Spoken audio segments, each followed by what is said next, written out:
শুধুমাত্র সিনিয়রদেরকে ডাকলেই তো আর হবে না, তাকে তার যোগ্য সম্মানটা দিতে হবে। আমরা ভালোর চর্চাটা করতে চাই। বাস্তব জীবনে আমি ফুপু হইনি। মানুষ নাটক পছন্দ করবে এবং পজিটিভ নাটক পছন্দ করবে। মানুষের রুচি ভালো হবে। তো যখন আমরা সেটা দেখছি যে একটা নাটক আমাদের গল্প, এটা আমাদের এই গল্প সবাই দেখছে এবং ভালো রিঅ্যাকশন দিচ্ছে, সবার অভিনয়ের কথা ভালো বলছে। অনেক পজিটিভ ভাইব আমরা পাচ্ছি। তো এটাই আমরা চেয়েছিলাম, এরকমই আমাদের আশা ছিল। সো সেই আশাটাই পূরণ হচ্ছে।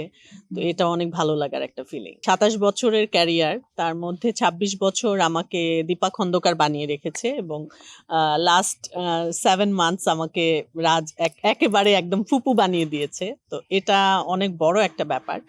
সেই সাথে একটা কথা আমি বলতে চাই যে রাজ আসলে ডিরেক্টরদেরকে চোখে আঙ্গুল দিয়ে শিখিয়ে দিচ্ছে যে সিনিয়রদের জন্য গল্প হতে পারে বা তাদেরকে প্রপার ইউজ ক্যারেক্টারে করা যেতে পারে, তাদেরকে নিয়ে গল্প হতে পারে, এটা যে সম্ভব সেটাই এটা আমাদের এই গল্পে রাজ বুঝিয়েছে এবং সেটার প্রতিফলন আমি তো দেখতেই পাচ্ছি। কারণ প্রচুর কাজের অফার আসছে এবং ভালো ভালো ক্যারেক্টার যারা নাকি আমাদেরকে নিয়ে ভাবছেন যে আমাদেরকে কিভাবে প্রপার ক্যারেক্টারটা দেয়া যায়, কোনো গুরুত্বপূর্ণ চরিত্রগুলো দেয়া যায়, এই জিনিসগুলো যে ভাবছেন, এটা আমার মনে হয় যে এটা আমাদের গল্পের মাধ্যমে রাজ সবাইকে শিখিয়ে দিল। বাস্তব জীবনে আমি ফুপু হইনি। আমার যেহেতু ভাই নাই, সো আমি ফুপু হতে পারিনি। আমি খালা হয়েছি।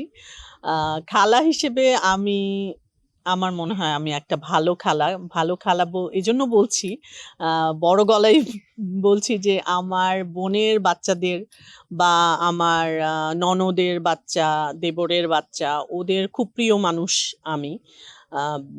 তো সেক্ষেত্রে আমি বলব যে এইরকম বা কিছু, কিছু ক্ষেত্রে আমি অনেক স্ট্রিক্ট, একটু গার্ডিয়ান সুলভ। কিন্তু মায়া করা বা ভালোবাসার দিক থেকে পুরোটাই আছে আরকি ওদের ব্যাপারে।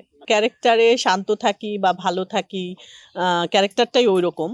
আর বাস্তব জীবনে শান্ত আমি থাকি, বাট মানুষ যেহেতু সবসময় হয়তো ভালো থাকি না। যেহেতু মানুষ, আমার রাগ আছে, অভিমান আছে, রিঅ্যাকশন আছে।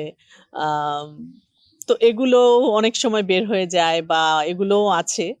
তো আমি বলব যে তারপরেও আমরা ভালোর চর্চাটা করতে চাই এবং এই নাটকের মধ্যে দিয়ে আমি বলব যে এই যে ক্যারেক্টারটা আমি প্লে করেছি, এখান থেকে আসলে আমিও অনেক কিছু শিখেছি। আমার কাছে মনে হয় যে এই রকমের একটা মানুষ হওয়ার প্র্যাকটিসটা আমার নিজেরও করতে ইচ্ছে করে এবং করছে। প্রপার গল্প বলতে হচ্ছে তার ক্যারেক্টারটার গুরুত্বের অভাবে, যে শুধুমাত্র সিনিয়রদেরকে ডাকলেই তো আর হবে না, তাকে তার যোগ্য সম্মানটা দিতে হবে।